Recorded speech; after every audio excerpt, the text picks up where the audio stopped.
Welcome, welcome, welcome. I'm Coach Les. I'm here with Mr. Yarwood for episode number 88, which is part 2 of 87. What martial arts gives kids that sports sometimes doesn't. And last week we talked about character development, individual responsibility, consistency over talent. We touched briefly in a couple of areas on confidence through achievement, respect in action, and we had the conversation. I think we could do a part 2 on this topic because it was so impactful. And I see the possibility of really digging in to not so much say, okay, martial arts is better than sports, i.e. team sports, high school sports, college sports. But there's an opportunity to have martial arts take you to the next level in all areas, including the athleticism, teamwork, etc., that shows up in team sports or sports that are part of a team, i.e. being on track and field, being part of a ski team, that type of world. And so that's kind of what I hope that we touch on today and really dig into and see and share in our experiences, because I know I've seen it, and I know, Mr. Yarwood, you talk about it, you offer it, and it's part of, I think, what makes it so valuable to have martial arts as part of your bucket list when you head into these team sports. So I'm going to hand the mic over to you, and let's dig in. It's I hear it a lot. Probably most of my students, as a matter of fact, that their child just didn't fit in another sport. They tried basketball, they tried soccer, they tried football, hockey, whatever. Their kid it didn't click for them, right? It wasn't something that they enjoyed. It wasn't something that they felt comfortable doing. Whatever it is, it just wasn't something for them. The team sports, and they come to us, and suddenly the kid wants to go to class, wants to go to karate. They can't be late. They love being there. They can't wait till karate starts again. They don't want to leave at the end of class. I hear all these things from the parents. As a matter of fact, we just had a black belt testing on Saturday, and I talked to a parent yesterday who's actually doing Taekwondo with us, but he's sitting out right now. He's got a tweak back, but he was talking to me about his son is on the spectrum, and his son has never taken to anything like this, the way he's taken to karate. He absolutely loves it. He can't wait to get there every day. He even talked his dad into start training with him, and his dad is 46, and he's a bigger dude. And he said, we had a great conversation. He was talking about, for him personally, he did sports too when he was younger, just like I did. He said he absolutely loves it, and for him, it's therapy. He comes in and being there, being part of it, he enjoys it. He has fun. The atmosphere, the community, the family aspect, but also for him personally, just learning how to move his body in a different way than he's ever done before, and just all these things. He said it's just, for him, it's literally therapy. He said, I've never gotten this from anything else. And to hear that's just kind of what we're touching on, is that it's something, it's different, right? It's not better or worse. It's just different. And the way things you get out of it are way beyond what you would get out of a team sport in terms of your personal stuff, right? As a team player, sure, you're part of the team and you have a job specific to what you do on the team, but that personal aspect, I think it's put on the back burner because you are a team member. And when you come to do Taekwondo with us, there's somewhat of a team aspect, but there's no like team cohesion. It's more of a community cohesion. What you're doing is for you, your own personal stuff. You set your own personal goals.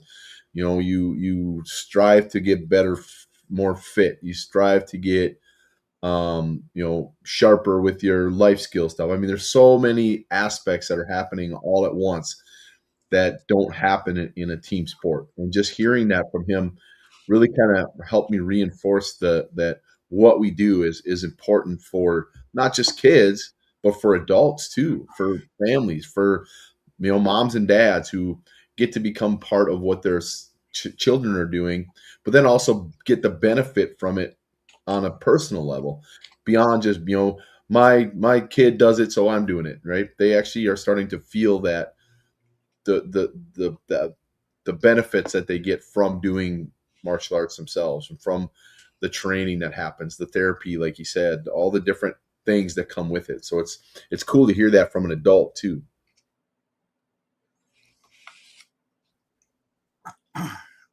And, for me, as a kind of what I would call a very amateur involved individual, I think he describes that father describes it very well. It's a place where it's nobody else but you. Yep. You're not relying on anybody else.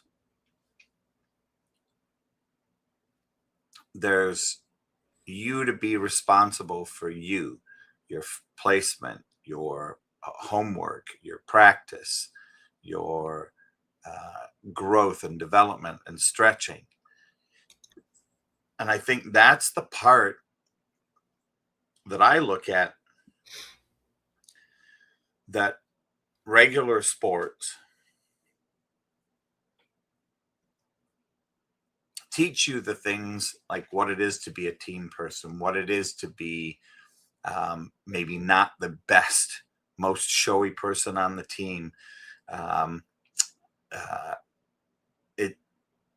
Being part of a team, there's a pecking order and a hierarchy and drama, like any organization, right? And if you upset somebody, then there's the bullying that could go on. There's the being ostracized. Oh, you don't fit in. There's the poking fun of, and all of that stuff that happens in team sports, high school sports, which is non-existent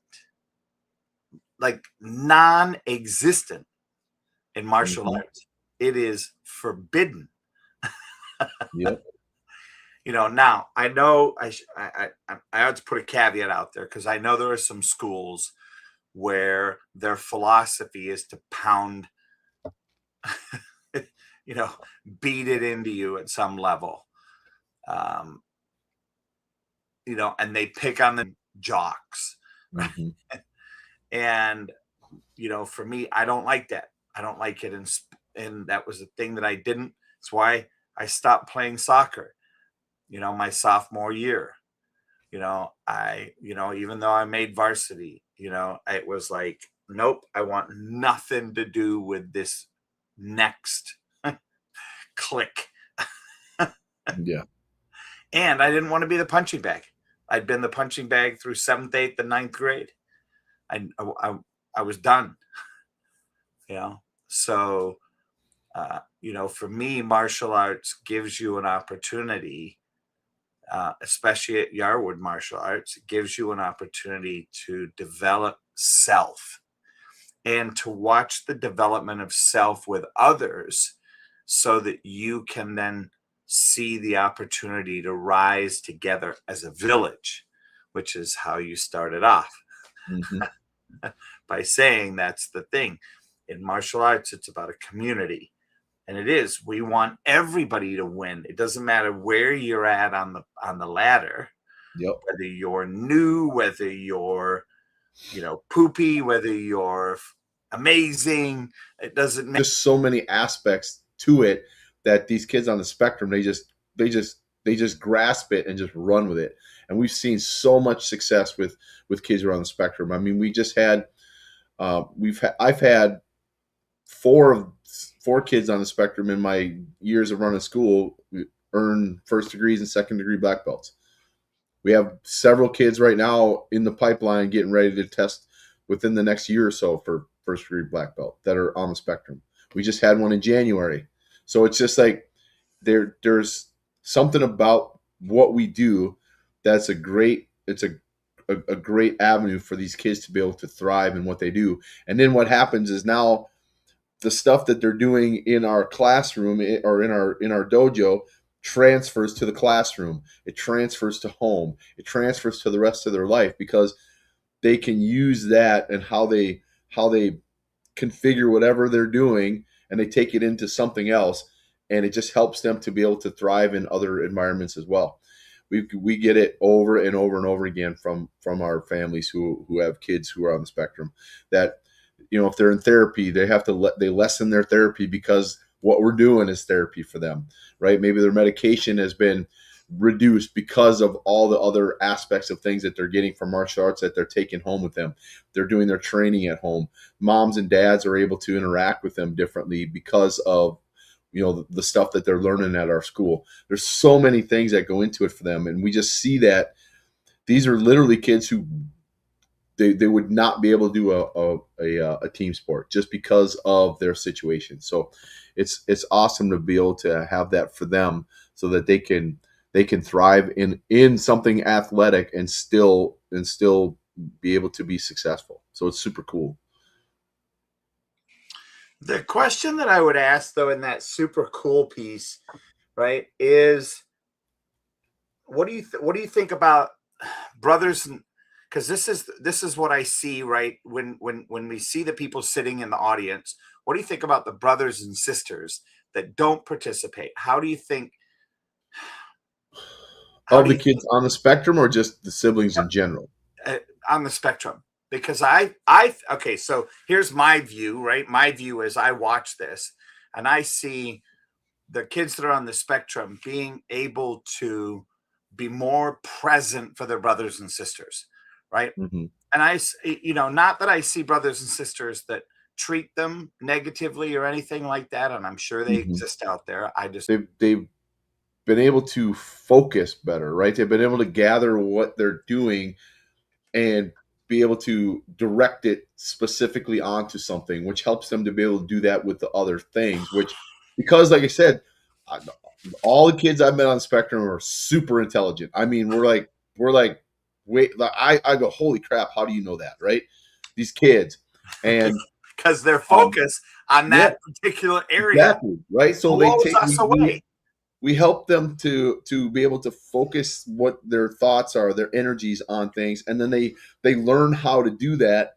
And then once they learn how to do that, that's like a superpower. Now they can take it and do all these other things. And that's where they're starting to. His spectrum was so bad he couldn't walk straight. Yep. He had balance issues. Walk straight, couldn't balance. Yep. And within 6 months, he's Yeah, he was doing all that, and within about a year and a half, he was doing cartwheels. Yeah. And then what's the other one? Was that young gal who was a brainiac, not on the spectrum, just super brainiac, and not really athletic, and she couldn't ride a bike. Yep. Remember? And she went home after her first few classes, went into the garage, grabbed the bike, got on it, and rode it. And her parents were flabbergasted. I think that was Malaya. Malaya, yes. Yeah. Yep. And I see that, and I'm like, well, duh. And yep. And I think we often look at I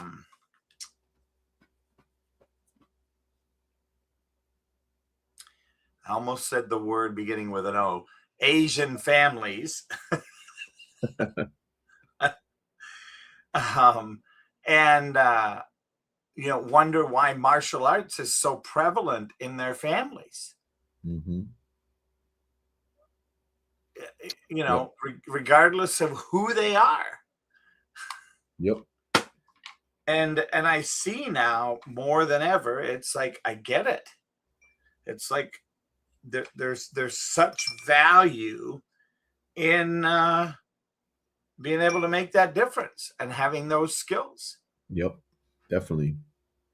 And I think too is, and not just with kids on the spectrum, but kids in general, is what I've seen a lot of, kids not be able to control their emotions, Oh, right? To be able to, they react so quickly to things that upset them or that anger them or whatever it is, right?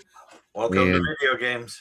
yep, so we get them out on the mats and we teach them that patience, that how to, because they're going to fail.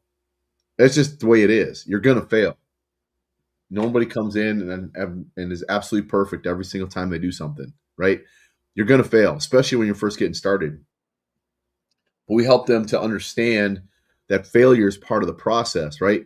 And if you get upset every single time you do something wrong, you're never going to get anything done, because you're going to get upset all the time because you're always going to get stuff wrong, because that's how we operate. That's how they're able to take those to actually excel at something that they're doing.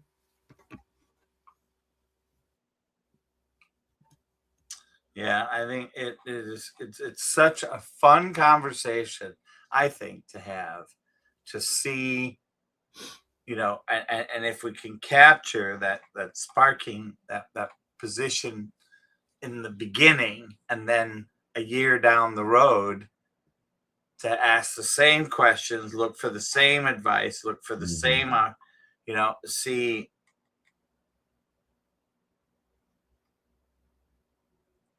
Yep.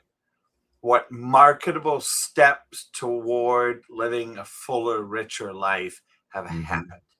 Yep. Yep. What have they learned? What have they gotten out of all the training that they're doing? What's the most important things that you've picked up along the way that are going to help you in the real world? Because not everybody's going to do martial arts their entire life, right? I get that. I'm I'm one of the few who's like, this is what I do. It is. But not everybody's like that, right? So at some point they're not going to be at our school anymore. And I'm okay with that. But I'm hoping while they're there, all the stuff that they're learning will take them into their regular life and really be able to help them. So they'll get to a situation of, oh, I remember when Mr. Garwood talked about this, and I learned this in martial arts, and I learned this at karate, I learned this at that testing or at this tournament, or all these things that they start thinking about that are coming up in their real life that they're able to handle and deal with because of something that they learned when they were training at our school. Right. And mom and dad helped to reinforce them along the way so that they understood these things that they're learning. So when that person becomes an adult, right, they deal with their family situations, their relationship situations, their work, their social interactions with people, all these things. They can use all the tools that they gained from training in the martial arts in everyday life. And that to me is the biggest, most important thing that we do.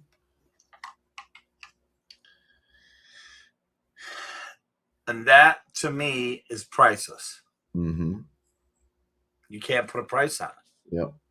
And nothing, like I said, I did team sports for 14 years. Nothing against them, but I didn't learn any of that stuff in team sports. Wow. There was, I learned some team aspects, some leadership aspects, but it was never taught, right? It was just as a peer group, we learned those things, right? We learned what leadership was in a general sense, that somebody steps up and does this thing and then you start doing it too, right? But it was never really taught to us what leadership is, how leadership looks, how you can be a leader, right? How you can live your life with integrity, how you can go out and have confidence in what you're doing and not worry about what other people are thinking about you. None of that stuff was taught when I played football. I didn't learn any of that stuff, right? There was some implied things along the way, right? But it was never actually taught. And I think when you teach it and when you start to point it out to kids and they start to understand it, and then you reinforce it over and over again with them to the point that they get it, and then now they act it and they do it and it's part of who they are, you don't have to teach them anymore because it's in them. right? But it takes some time to get to that point. And if you're not actually teaching them how to do these things, they're never really going to learn it in a way that's going to be useful to them down the road. It's like a moment thing. Well, they learn it in the moment, but it's never reinforced along the way. It's never, you know, over and over and over again built into them so that they get it to the point where it's subconscious and it just happens. And that's the biggest part of it. That's what we teach. That's how we do it. It's over and over and over again how we run our classes, how we run our events, how we run our competitions, how we talk to the kids, how we talk to the parents, how we interact with everybody. It's in our DNA. It's how we operate. So what do you, if we look at tonight's conversation, right? We've talked about, and last week's, we've talked about character development, individual responsibility, consistency over necessarily flashy talent, confidence through achievement, and respect in action. What would you, if you could, in these last couple minutes, what would you want to tell parents and a kid if you came into a situation and said, here's what I want to create with you?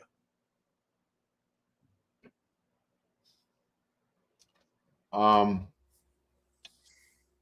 going to look at it from a standpoint of a parent, because my son he's a product of what we do.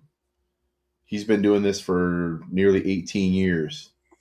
He started when he was 3. Now he pretty much runs my instructor stuff. He's working on basically all the day-to-day stuff when it comes to running a business. The type of person, the type of young man he has become, the character that he has built, that he has, the way he deals with people, the way he handles children, the way he deals with teens his age, with adults who are twice his age. Everybody I see him interact with, it's respectful, it's thoughtful, it's engaging, he's charismatic, but he's humble, he's full of humility, there's no vanity in him whatsoever. He's questioning, like he'll ask people stuff. He cares deeply about people. There's so many things that who he is, that he has gotten from the martial arts.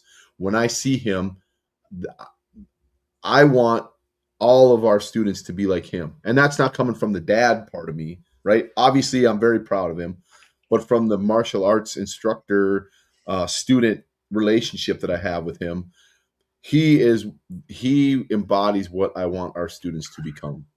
I'm going to say something that's going to make you laugh. He's a poster child, and he really is. He's on a poster. Yep. I mean, the thing is like he's an 8-time world champion. He's the best of the best. I mean, he's all of that physical, athletic, everything, right? He doesn't care about that stuff, right? When he's teaching, when he's talking to people, unless they ask him, he doesn't come out and say stuff like that. He doesn't act like he's who he is. I mean, he has the right to brag, right? Because he's got it. But you'll never hear him, never hear it, never. It's not even a thought that comes into his head, right? He leads by example. He's humble. He's just the way he deals with everybody is just. I get nothing but praise from other people about the type of young man that he is, and I see it I get to see it every day, which is amazing to me, right? And I'm a proud dad, but I'm also his instructor, and we strive for all of our students to be who he is in terms of the character that he has, the humility, the integrity, all those things. He embodies everything that we teach. And I see parents, there's parents in our school, they want their kids to be like Mr. James. That's what they want. I've heard it, right? Oh, I hope and the kids want to be like Mr. James, right? Which is even better because they look up to him. for who he is and how he operates and how he deals with them. He makes all of them feel important. He makes them all feel like he really cares about them because he does. It's genuine. It's not fake. It's not put on because that's what we teach. That's just how he is. And to me, he's the embodiment of everything that we teach at our school. Well, and what I like, with watching him is how he represents the philosophy, right? Mm-hmm. He could still be a kid and have fun and joke around, and Yep. he can get serious and nitty gritty. Yep. Definitely. Yeah. All right. Well, I think we just went over a little bit, but I think this definitely covered it. I think this was a really fun opportunity for us to look at and be with what's possible in this conversation. So thank you. Definitely. Any closing thoughts at all?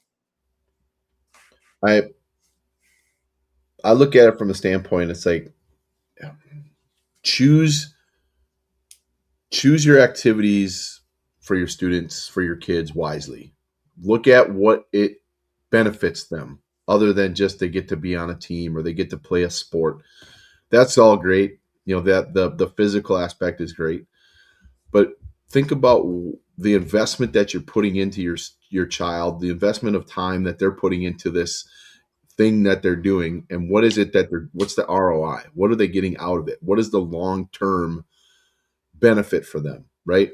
And I'm not saying don't go do sports, and that obviously I enjoyed it, I loved it, I played it, but ultimately figure out if the people who are running your kids program, are they people that you look up to, that you would seriously want your kid to be around, hang out with? Are they somebody that they can learn from beyond just how to teach them to run a football play, right? Are the coaches teaching them to be solid young men, right? There's a lot of other things that go into it. And when you give your child over to somebody else for them to be in their life, think hard and long about, is that the type of person I want my child to be around? Is that the type of peers I want my child to be around? Do the kids that are in that group, are they kids that I would want my kid to be like?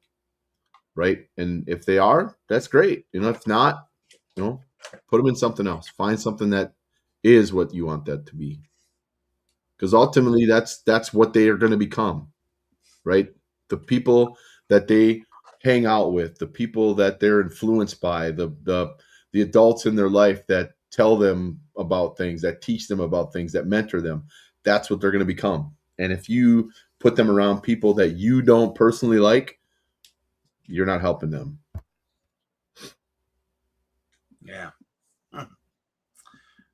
Touche. Well, thank you again. I appreciate the opportunity to share in this conversation with you and just do some, what I call noggin thinking. Yep. So, really do appreciate it, Mr. Yes, sir. Yerwood. And here we go.